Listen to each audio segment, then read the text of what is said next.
Bugun men juda muhim mavzuni tushuntirib beraman. Pensiya jamg'armasi ogohlantirayotgan 3 ta sana.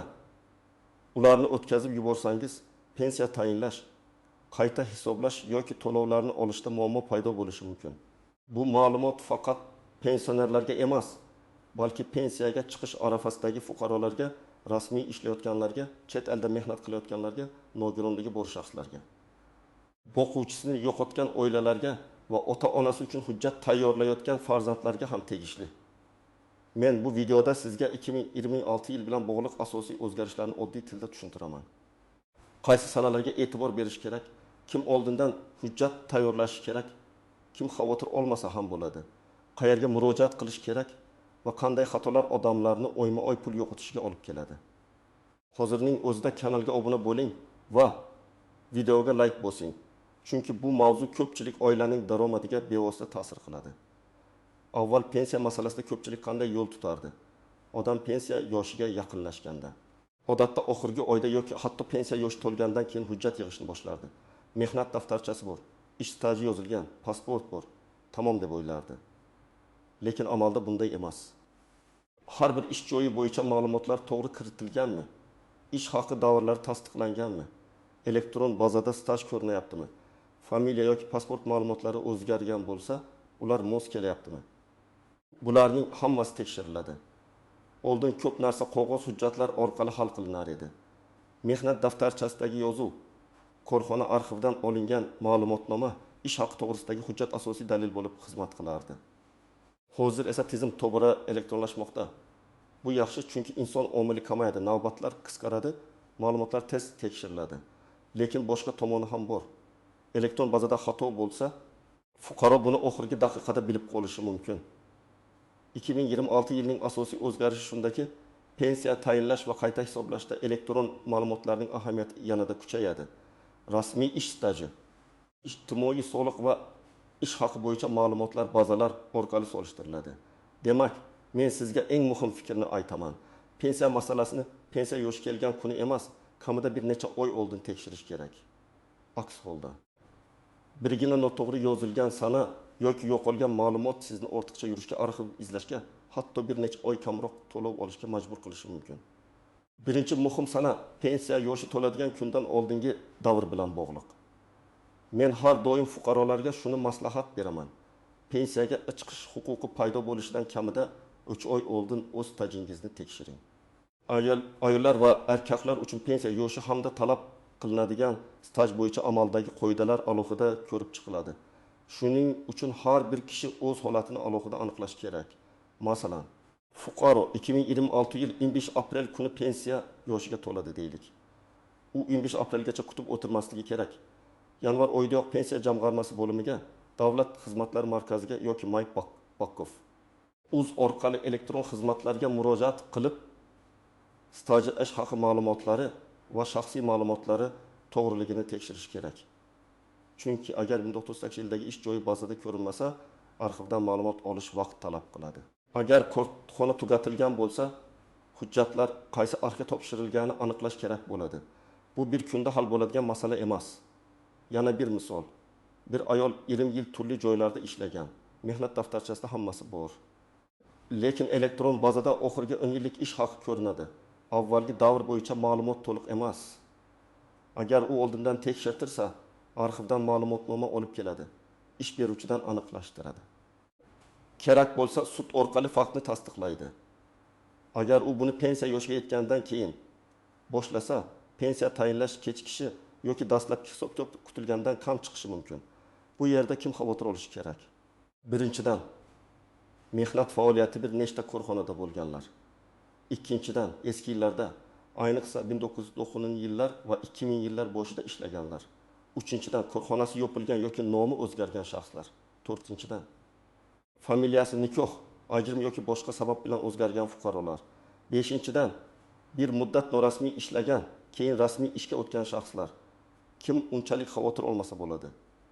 Agar fuqaro oxirgi yillarda doimiy rasmiy ishlagan bo'lsa, ijtimoiy soliq to'langan bo'lsa, ish beruvchi ma'lumotlarni vaqtida topshirgan bo'lsa, pasport ma'lumotlari mos bo'lsa, muammo kamroq bo'ladi. Lekin baribir tekshirish zarar qilmaydi. Chunki xato kam uchrasa ham aynan sizning hujjatingizda bo'lishi mumkin. Ikkinchi muhim sana pensiya tayinlash uchun ariza berish muddati bilan bog'liq. Men buni juda aniq tushuntiraman. Pensiya olish huquqi paydo bo'lgandan keyin ariza topshirishni cho'zmaslik kerak. Odamlar ko'pincha shunday deydi. Men baribir pensiya yoshiga yetdim, keyinroq topshirsam ham bo'laveradi. Mana shu fikr eng katta xatolardan biri. Amaliyotda pensiya to'lovlari ariza va hujjatlar asosida tayinlanadi. Agar siz arizani vaqtida topshirsangiz, huquqingiz paydo bo'lgan davrdan boshlab to'lovni olish imkoniyatingiz bo'ladi. Agar kechiksangiz, siz kutgan barcha oylar avtomatik tarzda to'liq qoplanadi deb o'ylash noto'g'ri. Har bir holatda qonunchilikdagi muddatlar, hujjatlarning to'liqligi va murojaat qilingan sana muhim bo'ladi. Masalan, erkak kishi 2026 yil 7 iyunda pensiya yoshiga to'ldi. U hujjatlarni tayyorlamadi, hali vaqt bor deb yurdi va 7 sentabr kuni murojaat qildi. 3 oy davomida u pensiya to'lovini olmagan bo'ladi. Agar hujjatlarda kamchilik chiqsa, jarayon yana cho'ziladi. Natijada oila byudjetida rejalashtirilgan pul kechikadi. Bu ayniqsa daromadi faqat ish haqi yoki pensiyaga bog'liq bo'lgan oilalar uchun jiddiy masala. Yana bir hayotiy holat. Bir fuqaro ishlashda davom etmoqda va men hali ishdaman, pensiya keyin chiqaman deb o'ylaydi. Aslida pensiya yoshiga yetganidan keyin u pensiya tayinlatib, qonun doirasida ishlashda davom etishi mumkin bo'lgan holatlar mavjud. Bu masalada ish joyi, shartnoma turi va amaldagi tartiblar ahamiyatli. Shuning uchun men har doim aytaman, ishlayotgan bo'lsangiz ham pensiya huquqingizni tekshirtiring. Ishda qolish boshqa masala, pensiya huquqini rasmiylashtirish boshqa masala. Bu sanada ayniqsa kim ehtiyot bo'lish kerak? Pensiyaga chiqish yoshiga 2026 yilda yetadigan fuqarolar, uzoq vaqt chet elda bo'lganlar, hujjatlari boshqa viloyatda qolganlar, mehnat daftarchasi yo'qolganlar, ish joyi tugatilganlar va oila a'zolari orqali hujjat topshirayotgan keksalar. Chunki bunday holatlarda bir ariza bilan hammasi bitmaydi. Qo'shimcha ma'lumotnoma, ishonchnoma, arxiv javobi yoki boshqa tasdiqlovchi hujjat kerak bo'lishi mumkin. Uchinchi muhim sana yil oxiri va qayta hisoblashlar bilan bog'liq. 2026 yil davomida pensiya miqdoriga ta'sir qiladigan ma'lumotlar, ish staji, ish haqi, nogironlik holati, boquvchisini yo'qotganlik bo'yicha hujjatlar yoki imtiyozli davrlar aniqlansa, ularni vaqtida taqdim etish kerak. Ayniqsa yil yakuniga yaqin odamlar keyingi yil topshiraman deb masalani ortga suradi. Bu esa ayrim hollarda to'lov miqdoriga ta'sir qiladi. Masalan, pensioni 2026 yil avgust oyida eski ish joyidan yuqoriroq ish haqqi to'g'risida arxiv ma'lumotnomasini topdi. Bu ma'lumot pensiya miqdorini oshirishi mumkin. Agar u hujjatni darhol taqdim etsa, qayta hisoblash masalasi tezroq ko'riladi. Agar u dekabr oxirigacha kutsa yoki umuman 2027 yilga qoldirsa, o'ziga tegishli bo'lishi mumkin bo'lgan qo'shimcha summalarni kechroq oladi yoki ayrim muddatlar bo'yicha imkoniyatni boy berishi mumkin. Yana bir misol. Boquvchisini yo'qotganlik pensiyasini olayotgan talaba bor. U kunduzgi ta'limda o'qiyotganini tasdiqlovchi ma'lumotnomani o'z vaqtida bermasa, to'lov to'xtatilishi yoki aniqlashtirishga tushishi mumkin. Keyin talaba men o'qiyotgan edim-ku deydi, lekin tizimga hujjat kerak. Huquq borligi bir narsa, uni rasmiy tasdiqlash boshqa narsa. Shuning uchun o'qish joyidan ma'lumotnoma, pasport ma'lumotlari, bank rekvizitlari va boshqa kerakli hujjatlar muddatida topshirilishi zarur. Nogironlik bo'yicha pensiya yoki nafaqa oladigan fuqarolarda ham muhim jihat bor. Tibbiy mehnat ekspertiza komissiyasi belgilagan muddat tugashi, qayta ko'rikdan o'tish sanasi va hujjat yangilanishi nazorat qilinishi kerak. Agar fuqaro qayta ko'rik sanasini o'tkazib yuborsa, to'lovlar vaqtincha to'xtashi mumkin. Keyin qayta tiklash uchun yana hujjat yig'iladi, murojaat qilinadi, tekshiruvdan o'tiladi. Bu jarayon keksalar va sog'lig'i zaif odamlar uchun juda og'ir. Endi 2026 yilning asosiy o'zgarishlarini oddiy tilda tushuntiraman. Birinchi yo'nalish elektron ma'lumotlarning kuchayishi. Pensiya tizimi tobora ko'proq idoralari elektron almashinuvga tayanadi. Ya'ni pensiya jamg'armasi ma'lumotni faqat siz olib kelgan qog'ozdan emas, balki soliq, bandlik, fuqarolik holati, ta'lim, tibbiy ekspertiza va boshqa bazalar bilan solishtirib ko'radi. Bu tezlikni oshiradi, lekin ma'lumot noto'g'ri bo'lsa, xatoni ham tez ko'rsatadi. Ikkinchi yo'nalish rasmiy bandlikning ahamiyati oshishi. Agar odam yillar davomida norasmiy ishlagan bo'lsa, qo'lga naqd pul olgan bo'lsa, ish beruvchi ijtimoiy soliq to'lamagan bo'lsa, keyin pensiya hisobida bu davr muammo tug'diradi. Men ishlaganman, hamma biladi degan gap yetarli bo'lmaydi. Pensiya tizimi uchun tasdiqlovchi hujjat kerak. Ish staji, daromad, to'lovlar, shartnoma va boshqa dalillar bo'lishi shart. Uchinchi yo'nalish fuqarolarning shaxsiy mas'uliyati oshishi. Oldin ko'pchilik hamma narsani ish joyi yoki mahalla hal qilib beradi deb o'ylardi. Hozir esa fuqaroning o'zi ham ma'lumotlarini tekshirishi kerak. Pasport almashtirilganmi? JSSH to'g'ri kiritilganmi? Familiya o'zgarganmi? Bank kartasi amal qilyaptimi? Yashash manzili to'g'rimi? Bularning barchasi to'lovlarga ta'sir qilishi mumkin. 4-chi yo'nalish masofaviy xizmatlar kengayishi. Davlat xizmatlari markazlari, elektron hukumat portali va tegishli idoralarning onlayn xizmatlari orqali ayrim ma'lumotlarni olish yoki ariza yuborish mumkin. Lekin men bu yerda muhim ogohlantirish beraman. Internetda ko'rgan har qanday xabarni rasmiy deb qabul qilmang. Pensiya bo'yicha aniq ma'lumotni faqat rasmiy manbadan, pensiya jamg'armasi bo'limidan, davlat xizmatlari markazidan yoki qonunchilik hujjatlaridan tekshiring. Men bir nechta guruhni alohida sanab o'taman. Birinchi guruh 2026 yilda pensiya yoshiga yetadiganlar. Sizlar hozirdan hujjatlaringizni tartibga solishingiz kerak. Mehnat daftarchasi, ish haqi ma'lumotlari, diplom, harbiy xizmat hujjatlari, bolalar tug'ilganligi haqidagi guvohnomalar, familiya o'zgarishini tasdiqlovchi hujjatlar. Barchasini tekshirib chiqing. Ikkinchi guruh uzoq yillar turli joylarda ishlaganlar. Bir korxonada 25 yil ishlagan odamda hujjatni tekshirish osonroq bo'lishi mumkin. Lekin ikkita joyda ishlagan odamning har biri davri alohida tasdiqlanadi. Bir joyda sana noto'g'ri yozilgan bo'lsa, masalan, ishga kirgan sana 2000 yil deb, ishdan chiqqan sana 2000 yil deb kiritilgan bo'lsa, tizim buni qabul qilmaydi. Bunday xatoni tuzatish uchun buyruq nusxasi, arxiv ma'lumotnomasi yoki korxona tasdig'i kerak bo'ladi. Uchinchi guruh chet elda ishlaganlar. Agar fuqaro bir necha yil xorijda mehnat qilgan bo'lsa, bu davr pensiya hisobiga qanday ta'sir qilishi xalqaro shartnomalar, to'lovlar va rasmiy hujjatlarga bog'liq. Norasmiy ishlagan bo'lsa, bu davrni tasdiqlash qiyin bo'lishi mumkin. Shuning uchun chet elda ishlaganlar shartnoma, sug'urta, soliq yoki boshqa rasmiy hujjatlarni saqlash kerak. 4-chi guruh ayollar.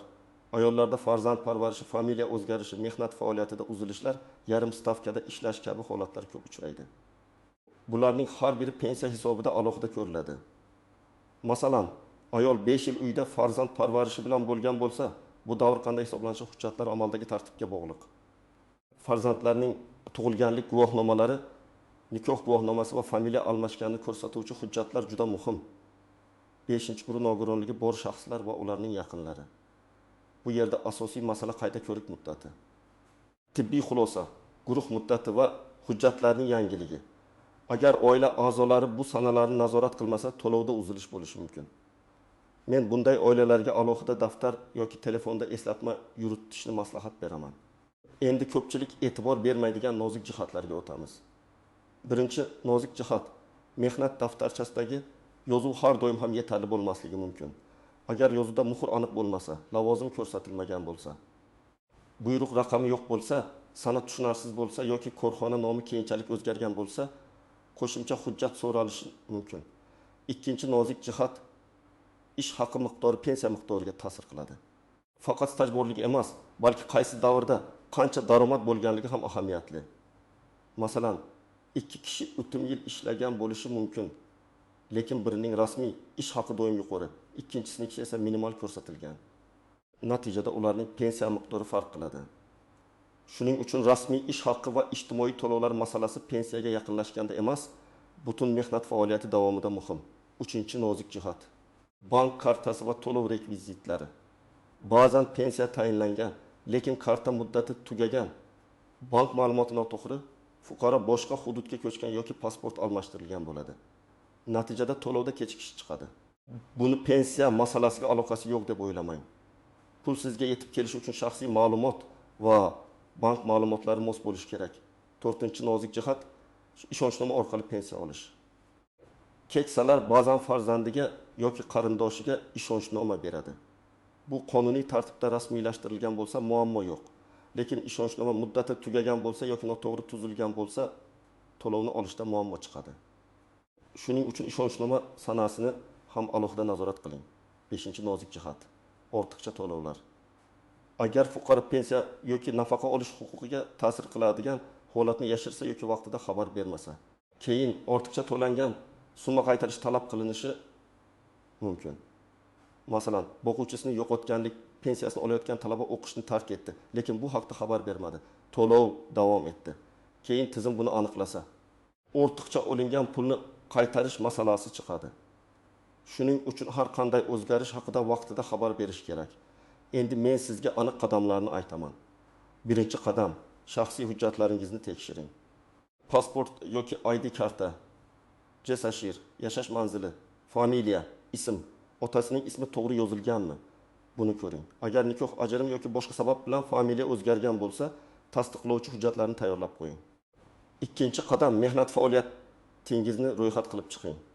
Qaysi yil qayerda ishladingiz, qachon ishga kirdingiz, qachon ishdan chiqdingiz, korxona nomi nima edi, hozir u korxona bormi yoki tugatilganmi? Bularni yozib chiqing. Oddiy daftar ham bo'ladi. Muhimi siz o'zingizning mehnat tarixingizni aniq ko'ra olishingiz kerak. Uchinchi qadam, hujjatlarni yig'ing. Mehnat daftarchasi, ish haqi to'g'risidagi ma'lumotnomalar, arxiv hujjatlari, diplom, harbiy xizmat guvohnomasi, bolalar tug'ilganlik guvohnomalari, nikoh yoki ajrim guvohnomasi, nogironlik bo'yicha tibbiy xulosa, o'qish joyidan ma'lumotnoma, bank rekvizitlari kerak bo'lishi mumkin. Har bir fuqaroning holati boshqa. Shuning uchun umumiy ro'yxat bilan cheklanib qolmang. O'z holatingiz bo'yicha pensiya jamg'armasidan aniqlashtiring. 4-qadam, rasmiy tekshiruvdan o'ting. Yaqiningizdagi pensiya jamg'armasi bo'limiga yoki davlat xizmatlari markaziga boring. Elektron xizmatlardan foydalana olsangiz, MyTokkubuz orqali ham tekshirib ko'ring. Savolni umumiy bermang. Mening pensiyam qancha bo'ladi? Deyishdan oldin mening stajim bazada to'liq ko'rinayaptimi? Qaysi davrlar tasdiqlanmagan? Qanday hujjat yetishmayapti? Arizani qaysi sanadan topshirishim kerak deb so'rang.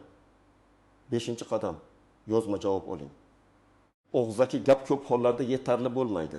Agar sizga hujjat yetishmayapti desa, qaysi hujjat, qaysi davr, qaysi tashkilotdan kerakligini aniqlang. Zarur bo'lsa, yozma murojaat qiling. Murojaatingizda ism, familiyangiz, pasport ma'lumotingiz, telefon raqamingiz, muammoning mazmuni va so'rayotgan ma'lumotingiz aniq yozilsin. 6-qadam, 3 ta sanani alohida belgilang. Birinchisi, pensiya huquqi paydo bo'ladigan sanadan kamida 3 oy oldingi tekshiruv sanasi.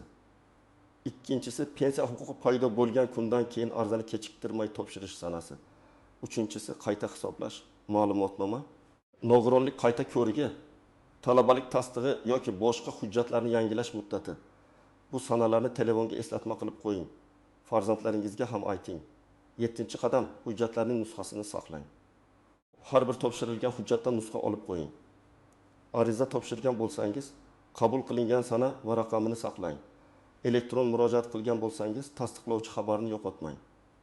Keyin nizo chiqsa, men topshirgan edim degan gapdan ko'ra, qo'lingizdagi dalil kuchliroq bo'ladi.